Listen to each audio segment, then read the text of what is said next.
Alrighty, I think I'm ready. Here we go. Hello, everybody. Welcome. Long time no see. I've got a new camera set up and stuff, and I'm going to be kind of quiet. I think they're upstairs watching a movie, so I'm going to try to keep my voice down a little bit. Welcome to the stream. Today we are going to be focused on doing some production stuff where I wanted to talk about how to use comping in order to create bassline variations. So I'm good. I think did more work on music this month than any previous. Met my producer friends. It's cool. I'm finally achieving that sound, so it's crazy. I know what that feels like, and that's a very good feeling, and I would say just ride it until the wheels fall off. So yeah, I think that we need to start by making a sound. I could pull up an old one, but I don't really want to do that. I'd rather just do some flossing and have some sound design practice from scratch, so you guys can kind of watch that. I've been doing some stuff that I have some tutorials coming for here in a bit, assuming that I saved that preset. I think I did. I hope I did.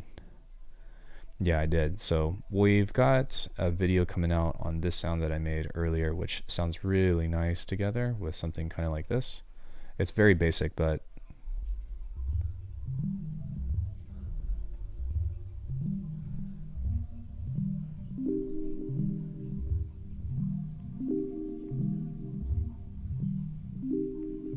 it's very enjoyable. So I think that like this would be a good starting point to kind of build further off of this, but I kind of want to talk about how to make this, but stay tuned for that stuff. And then I also made a bass that we're going to be talking about on another video, which sign your life away. I don't know how this is going to sound in headphones because I just did it through my MacBook speakers, but this is designed to, this might be really loud, so I'm going to start from here, but this is designed to show you how you can make neurobasses out of pretty much just distortion and filters.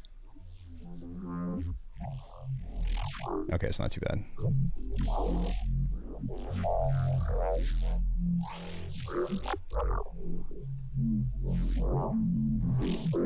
Yeah, so pretty much this in general is nothing but distortion and filters and distortion and filters, and there's some racks in here, but you can still see that there's a little bit of reverb, but for the most part it's pretty much just understanding how to manipulate distortions and then bring that into filters. But we're going to be talking about something a little bit different today. I don't know why I closed that out because we're going to pull up something new. So what I'm going to do is I'm going to talk about the relationship between how to, there's a lot of different things to do, but I'm kind of just going to build a fundamental baseline. And then I want to talk about using comping as ways to create variation without having to put too much work into the sound. And I think that it's something that this isn't new, what I'm going to be saying. And if you've been comping, then most people are actually going to understand what I'm going to be talking about in the first place. But there was an old school way to do this a long time ago where you would record one session and record one session and record one session and record one session and then try to take the best bits out of it. There's some pitfalls to that, but there's also a lot of creativity and a lot of streamlining if this is how you like to create music. So if anybody doesn't know, a bass line is pretty much just the relationship with your main sounds and then your bass and how it creates a groove in order to kind of have something either groovy or danceable or enjoyable, because it can be a lot of things. But to me, I think that like in order to have a good bass line, you have to have a relationship with another sound. So like if you just write, nothing but MIDI on a bass, like, yeah, you can definitely like write a riff or something. But I find that the more that you can start to build a more in-depth relationship between all the parts that are coming together, the more that it's going to make it memorable. Because let's face it, it's really easy, especially if you're in the heavy music, to just be like F, F, F, which you can do. It's just not, there's so much more that you can do. And I think that what really makes a bass line come to life is having more, is what makes it feel alive is making it seem like it's talking to each other or to the other sounds, right? It's like a dance of sounds together. So that's a little bit further in the future, and I don't know how this is going to turn out. I haven't actually prepared today's lesson, so the first thing that we're going to be starting with is just making a sound. No, I'm in Canada with my martial arts instructor. We are filming an online series, and that's why I've been kind of busy and not online every day to some extent. But he yeah, we're working on things. If you guys haven't subscribed to that channel, I would definitely recommend it. It's Evolution JKD on YouTube. We've got 235 subscribers, which is a big jump from when I first got here. But there's me on there, there's him on there, and we just talk about a lot of the fundamentals of movements, and we explore a lot of things, kind of like how I do here, but just in the sense of martial arts. And it's not really about fighting per se, it's really just about being a better martial artist. So yeah, that's all interesting stuff. And if you like the way that I teach, it's pretty much like a mirror copy of how he does things. I mean, I have my own personality, but yeah, it's good stuff. So I'm not trying to advertise. I swear I've got 5 million things to advertise on here, so I apologize. But let's go ahead and make a sound. If anybody has questions about what I'm doing, hi Winter, then let me know, because it's kind of like a walk and talk type of thing. Yeah, let's go ahead and start to move forward. So I think that I'm going to try to keep things relatively simple. I say that, but you're inspiring, bro. Thank you, man. I really appreciate it. We're trying to do good things for the community, whatever community we're in. It's yeah, it's one of those things.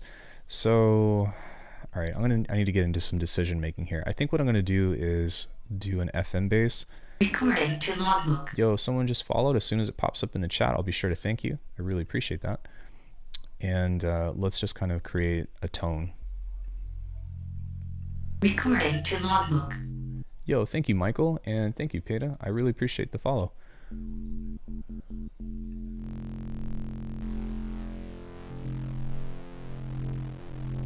Recording to logbook. Yo, thank you, Michael Reef. I appreciate the follow. Oh, somebody else followed too. So I don't know how to say that name. It's in Russian. If anybody knows how to say that and it means that I could pronounce in English, then let me know. Otherwise, I'm kind of under the impression that I'm getting baited right now.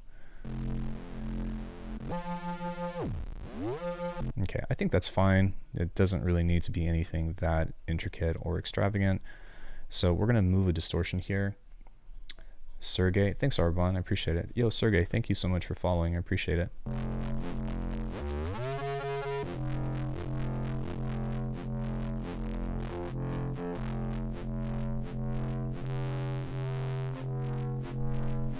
Okay, I like that. It's a little soft, but it's got a little bit of bite to it. So now what we're going to do is we are going to use a notch filter, kind of like this. I lied. I'm going to switch this around a bit and see if I can get something interesting with the filter movement.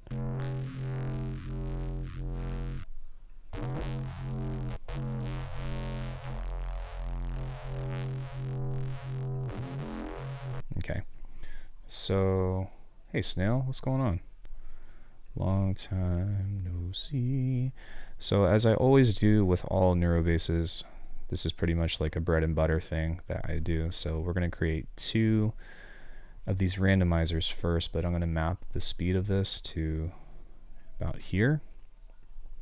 And then I'm going to duplicate this, and then I'm going to set this one to here. And then what we're going to do is we're going to use the first macro to kind of control the degree of randomization for all of the neuro filtering. So what that means is, did I do that? So what that means is when this macro is off, it's not going to move at all, and when it's on, then we'll activate that, as you can see. So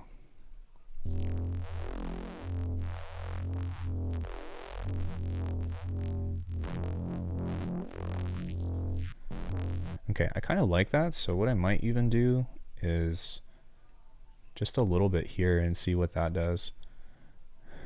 But we're going to map that too, because I kind of want everything that is revolving around the same pitch to not move whenever that macro is turned off.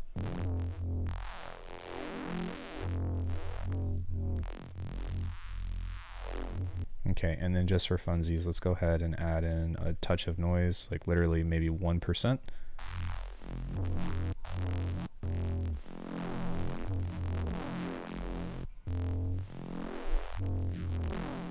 Okay, now what I'm going to do is I'm going to grab another filter, and we're going to boost this time. So I like this one because we can go like this, and then this is going to do the same thing where we're going to kind of just float around here a bit and then map this one as well. So now we've got 2 filters under distortion. I might even, yeah, let's give that a try. So I might even duplicate this one and see what that does.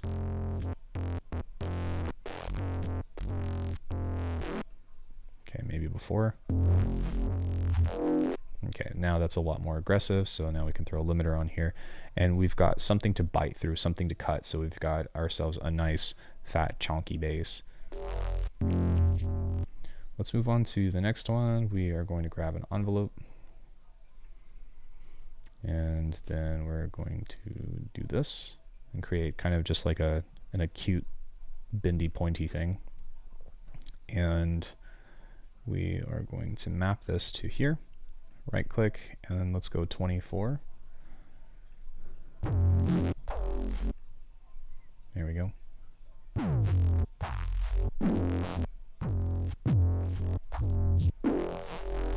Chunk, chunk, chunk.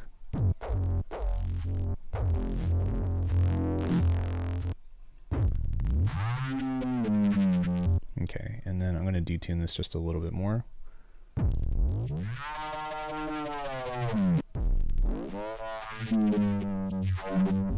Okay, so now that we have all of this insane stuff, it's enough to bite through. I'm not really sure if I'm going to keep that or not, but one thing that we can also try is throwing a randomizer on this one. So now this is going to kind of move, and then if we really want to get diverse with it, then we can even add some movement to the wavetable.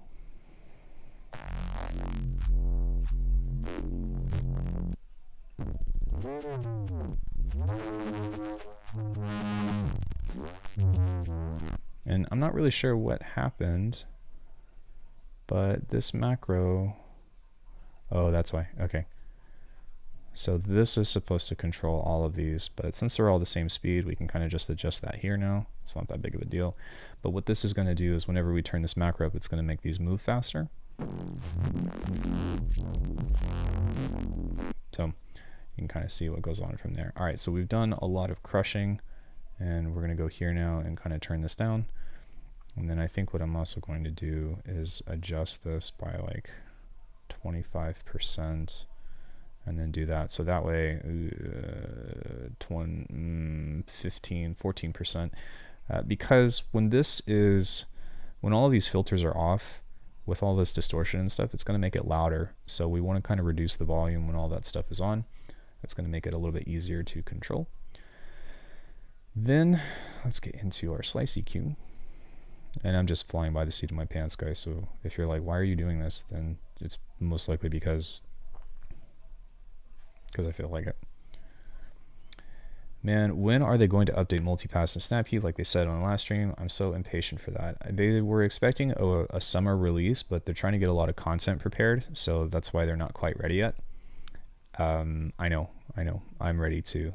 Yeah, it's going to be exciting. So we're going to use the same modulators now to kind of just randomize this stuff. And what I like to do is just pull this to the side of the phaseplant window. And that way, whenever I work this, you can see here that we always have this in sight. So now all of these are going to be moving independently of each other. And you can see here that we've created a custom filter, just like that.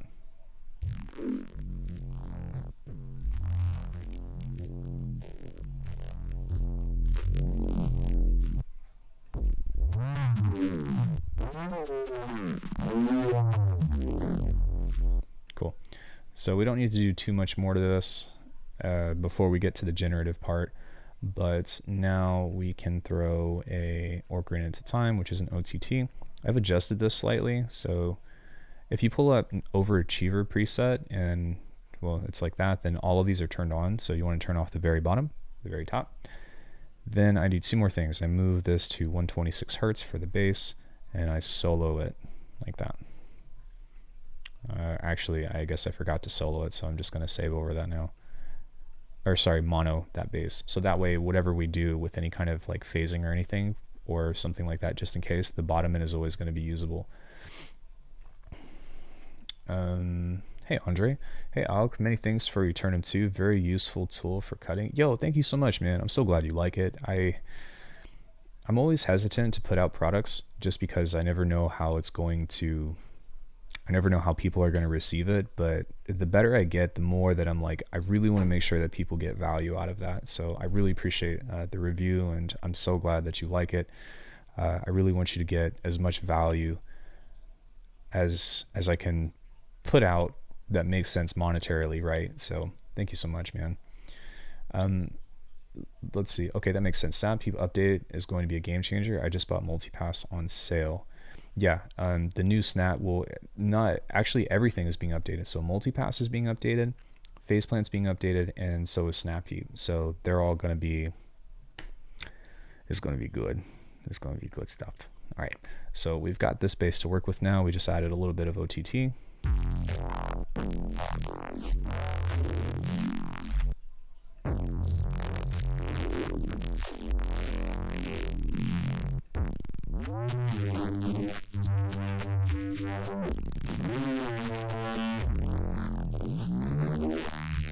Okay, I think one thing that I'm going to do as well is just pull up the high end of this just a bit.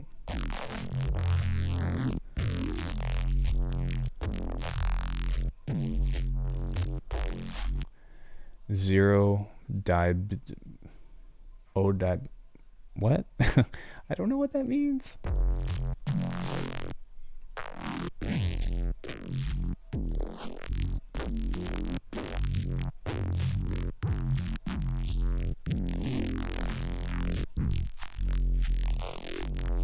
Okay, so the last thing that we're going to do for this section right here for the neuro bass is we are going to add in another preset that I have. It's called filter verb, and this is pretty simple. It's just a reverb and a low pass filter here, but they're both mapped to a mix, so that way we can just connect the neuro macro. And if you purchase the Eternum, then this will actually be super familiar to you because these are designed to be like building blocks or like Legos, and you can just pull up a preset and then map it to a macro and then have like a huge suite of effects to kind of just automate for a single thing. So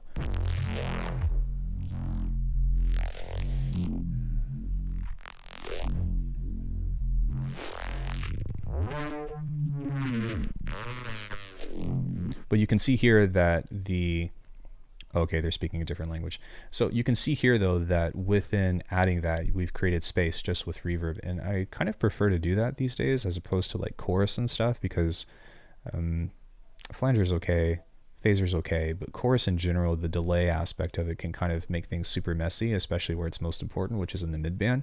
So I tend to just not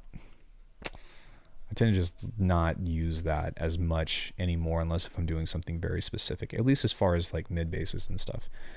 So the next thing that I'm going to do is add in a note, and we're going to set that up to about 20%, and we're going to set the center of this to be F because we do everything in F, F, F, F, F, F, and then we're going to set the range to be 24. So now 24, don't. So now whenever we play this, if we move the pitch wheel, this is actually going to key track. So okay, and we are going to push that up just a little bit more. So maybe something like this.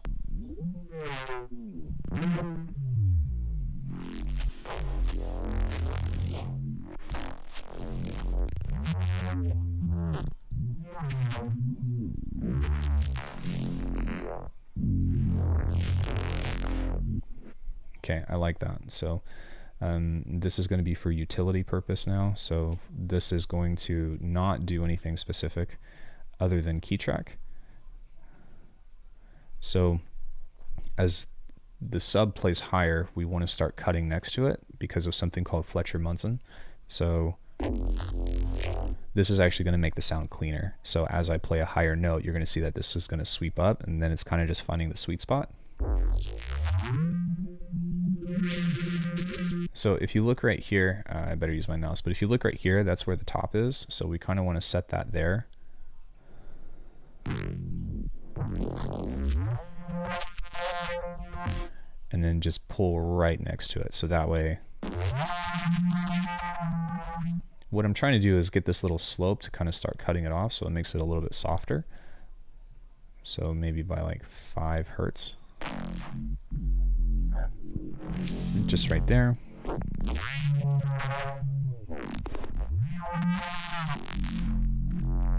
And that's just one of those quality of life things that is going to make this a lot easier to actually be used in a tune.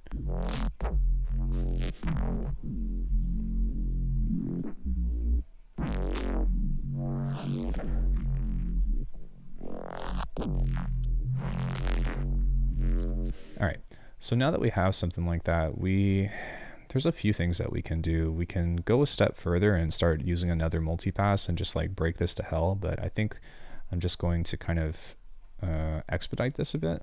So I'm going to pull up some kind of generator, and I think we'll just let's try blasted mech.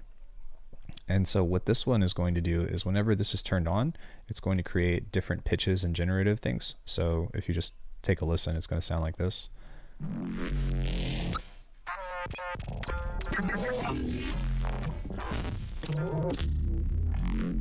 So pretty cool. And we're going to map that to macro 2 and call this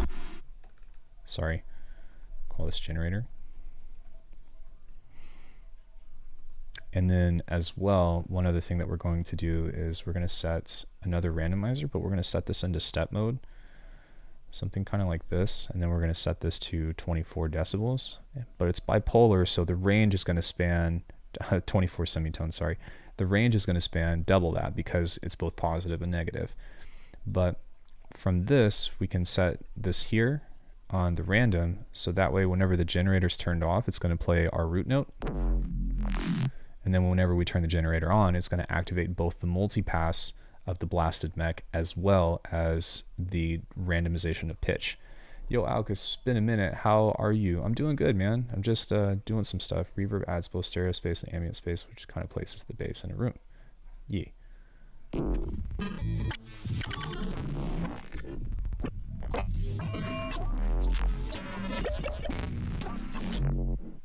So you get stuff like that. So the cool thing is that I don't have my Stencil Morph. Shout out to those guys. They actually sent me one. But one way that you can take this a step further is that if you look right here, you can actually set these to, where are my modulators? You can set these to different MPE parameters. So like if you push it harder, it activates the neural one. If you slide it up, then it's going to activate the generator. And then you get this really cool dynamic between the two. But I'm going to have to do this by hand. That's okay, though, because that's how I'm used to doing it. It is so much more convenient to do that if you set that up correctly. And I believe in the new update for phaseplant, it's going to actually support native MPE. But, you know, if you've already got access to it, then not phaseplant 2, but Bitwig or MPE hosts or something, then that's a great way to do that as well. So I'm also going to set this one to macro 2 because that's a speed thing. So as this goes up in pitch and stuff, it's going to play back faster and all that. So yeah, now that we have something like that, if we have all of the macros turned off, we've got a clean sound.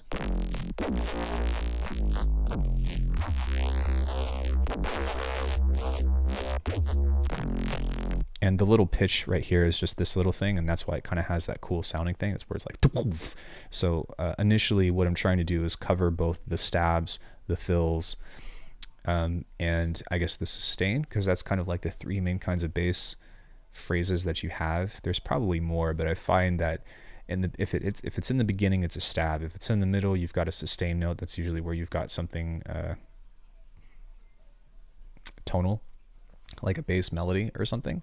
And then at the end, that's where you've got like the biggest pieces of movement where you've got the fills and things. And I guess like in one end, the sustain aspect can also come into rhythmic things. So like, you know, or something like that, but it's still kind of in the same category. So within all that, this is kind of just a starting point, and I did this pretty quickly, and there's a lot more that I would personally do to it, but just for the sake of time and all that, this is how I go about making my neurobasses. It's what I do in every single video, every single tutorial. If you don't want to go through all this, go buy Eternum 2.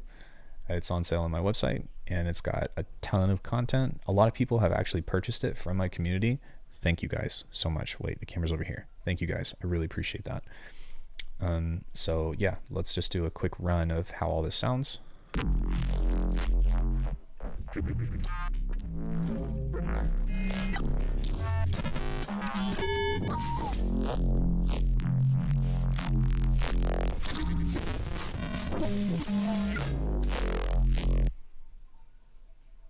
I'm pretty happy with it. We are going to save this. I'm going to call this anti-hero. I don't know, anti-hero MPE. And I think before I go any further, I'm going to drop this in the Discord for the high tier members, just because that's what we do here. So I do something cool on stream, I give it to the high tier members for Discord, or for the YouTube members. So let me take care of that really quick and then we'll move on.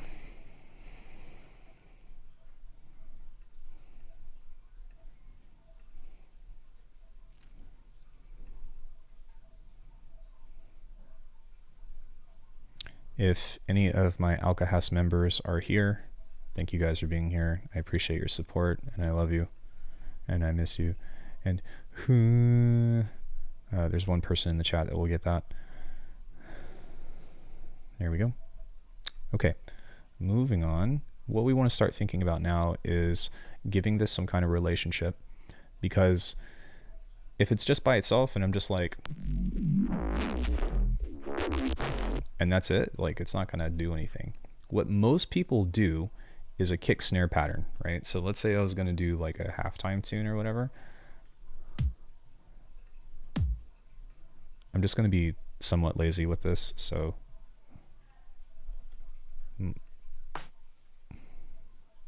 let's say somebody is doing something like this.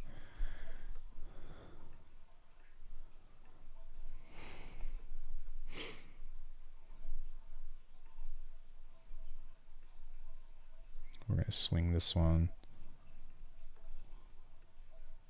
Okay. So let's talk about this, because this is where we're going to start to get into the most important pieces of this. Everybody, pay attention. I love you and I miss you, race car sounds. Okay, 2 people got it. This is the most important part when we're talking about this stuff. And this is why most of my music is the way it is these days. Listen to this. Don't worry about the drums. I didn't do anything with these, but just listen to the groove. Oh, sorry.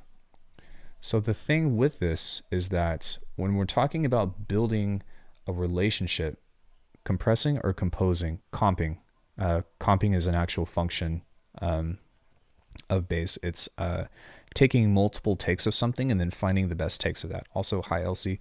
Everybody say hi to LC. He's been actually helping me prepare a new series.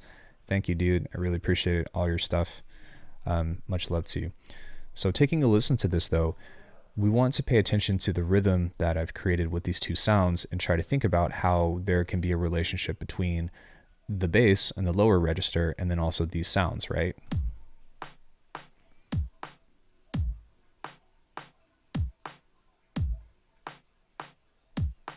All right, well, for one, the drums aren't that exciting, but what's important to listen with about this is the fact that you only have certain spaces or certain things to go off of. Because if we look at the timeline sense, right, we've got 1, 2, 3, 4, 5 different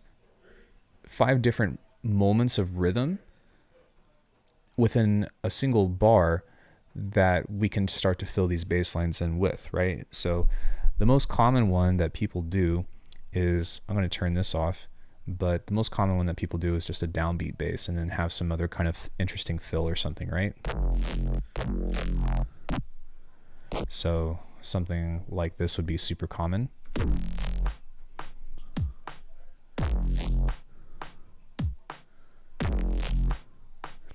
Which I don't have any side chaining on this, so, you know, bear with me. But that would be what you would consider a downbeat bass.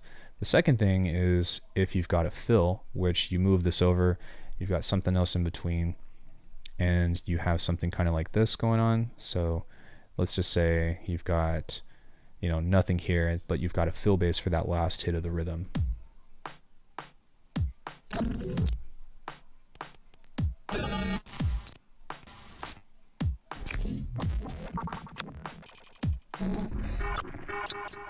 Okay, actually, all of those are way cooler than what I just played at the beginning, right? So there's that. The other thing that we can kind of talk about is creating some kind of melody, right? So you can either, this doesn't really matter, or like having a sustain bass doesn't really matter because this can kind of fit between all of them. But, you know, you can do something like, hold on one second and let me turn the generator off. But we can do, actually I'm just going to do something like dun dun dun dun dun.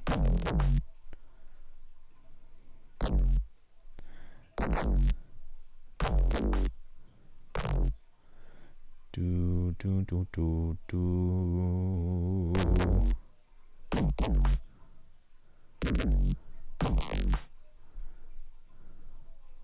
Maybe right here. Boom. Sorry, I'm trying to find the timing.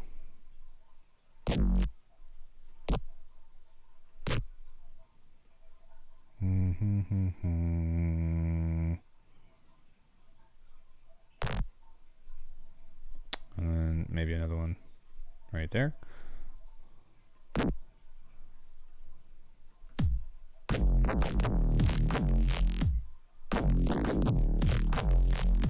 Right? Okay, so that's a really corny bass line. But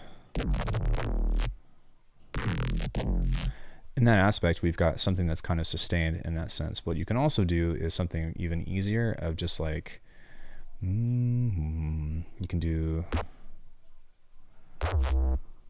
like something like this to where,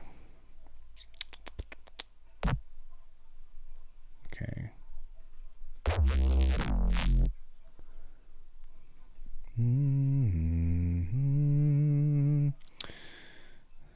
Singing helps a lot. And then maybe what I would do, because this bass is a little bit different, is add in a filter. So this would be a lot more simple in this sense.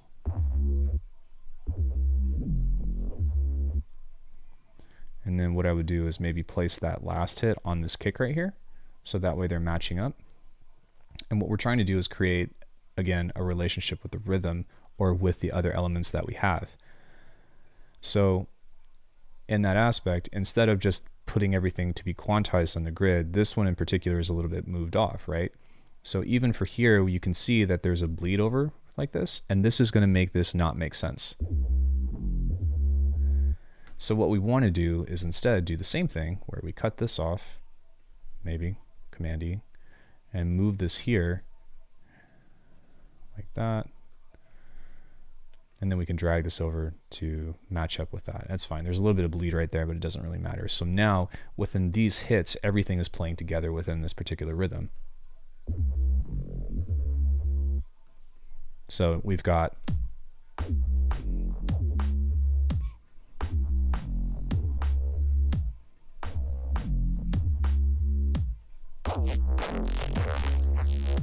and then maybe even at the end for this little piece of this section right here, that's where we can get into our automation and click on this and go like this and then click this off, right?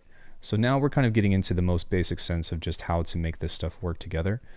But the important thing to keep in mind is that it's really about, not even about the sounds themselves, but about creating the relationship. Create the relationship. Once you have a relationship with the stuff, then you can start to build the world that you're trying to, you know, express. And I do things a little bit differently than what I'm describing right now, but I'm doing it just because it's good academic stuff. But if I were to quickly set up a sidechain, we've got group 2, then I come into here. This is automated to a tool. So you can see here that whenever the audio sidechain activates, it's going to pull the gain down. So that way it's actually a cleaner way to do sidechaining. And I don't know if I'm talking to beginners or more advanced people right now or whatever, but that's kind of what this is about. Hold on, let me make sure that I didn't get disconnected from the internet. Okay, we're good. That happened to me last time I streamed, so I was like, so now that we have something like that, we can kind of adjust this here, and this should have a little bit more sense of relationship in between.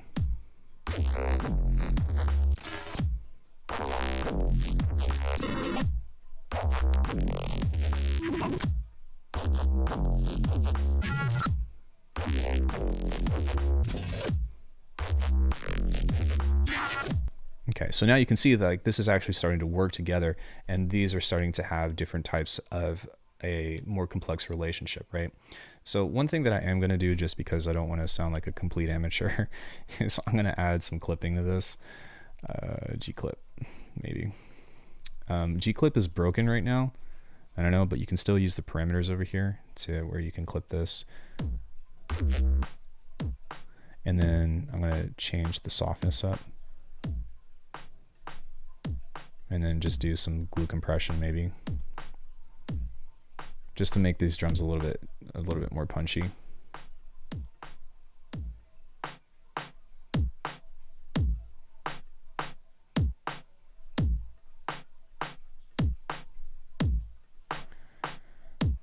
And then one thing that you want to think about too is like you usually want your kicks to be super short, unless if you're doing like an impact kick to where like it's a really slow tune to where it's like, which sounds cool. You generally, like if you've got a lot of transients, let's just say that, let's give this rule of thumb. The more transients you've got in a shorter amount of time, the more punchy and tighter you want your percussion to be, because otherwise everything's going to bleed over, right? But there are some caveats to that, because you can also use like a big kick like this one per se for doing like a downbeat bass fill or something. So for example, this is in raw right now, and if we stretch this out, this, like I wouldn't do this practice in particular that I'm about to show you, but just as a means of straightening this out and then having something kind of like this is going to be more of an impact. So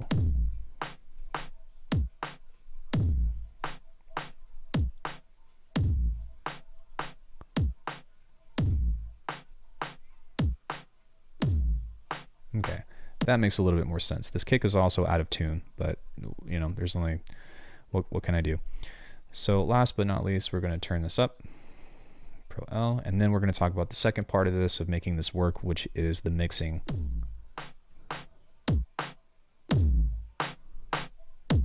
I used to be like very dismissive of gain staging. Sorry about the sun in the way. Ready? Blind. Ah, no, I'm just kidding. I used to be really dismissive of the sun, of gain staging, but I've come to like have a better realization of it that makes a lot more sense. So typically within mixing, you want to mix around a single element, and right now for me, I usually pick the kick. So if we take a listen to the kick right here, like that's a huge kick. If you look right here, then the drums, the kick and snare are actually almost even. So what I'm going to do is I'm actually going to take the snare and I'm going to turn that down by like 1.5 decibels. And then what I'm going to do is, because this is being limited, and you can see here, oh, I'm soloing this. Hold on one second. I need like 5 hands.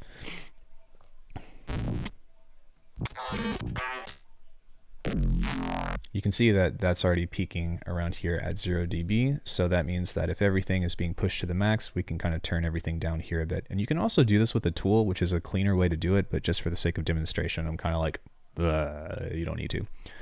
So now that we've got that, the kick is the most powerful thing of the tune, and this is going to help this mix in a little bit better. Now, the reason why I'm actually explaining this is because a lot of times whenever you make really heavy basses, at least for me, I can't get everything to sit well together, and I can't get everything to fit a lot of times because everything is competing with each other. And so for me, doing a small means of side chaining, and sometimes you can get away with not doing side chaining, especially if you break the rules, but pulling that back a little bit and turning down your sub, which is going to be more rumble and stuff anyways, or like your main bass, is going to give you just a little bit of an advantage to make everything start to sound like it should be in the same space world.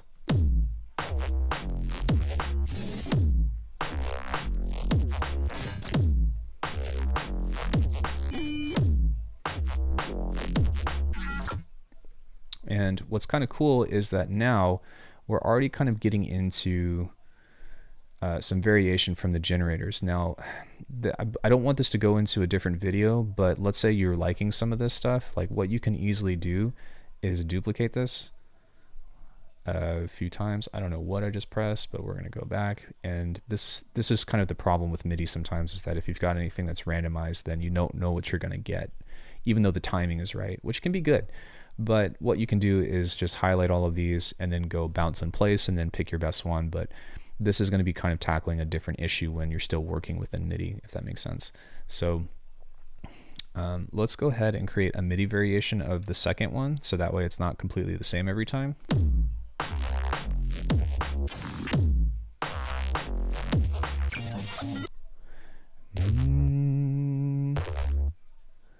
And then on that particular hit right here,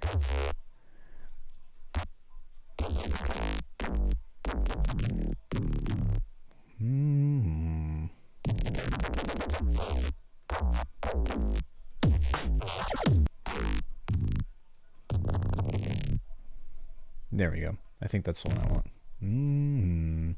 And then when we come into here within the thingy, we can just grab this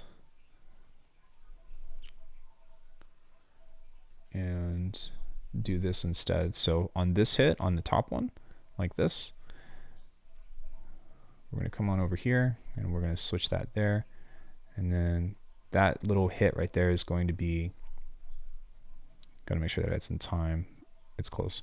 This little hit is going to be randomized, and then this is going to be kind of clean. Yeah, there we go. All right, so now we've given ourselves a call and a response.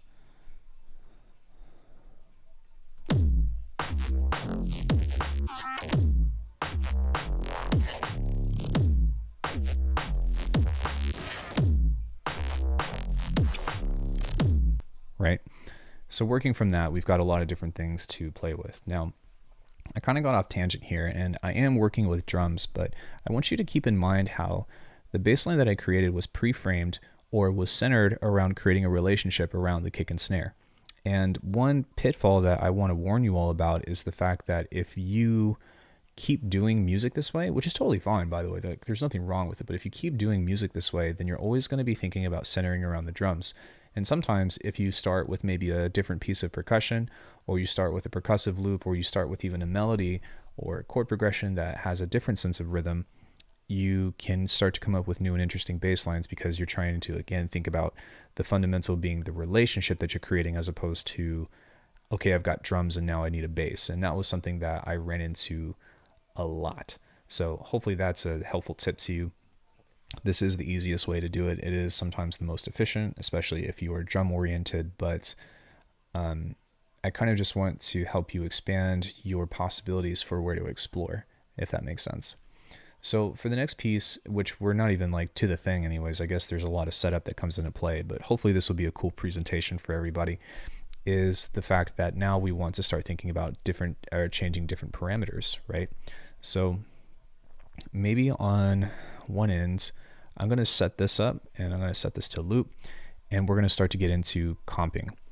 And comping is the idea that it's going to record multiple takes, and that when you do multiple takes, it's going to kind of start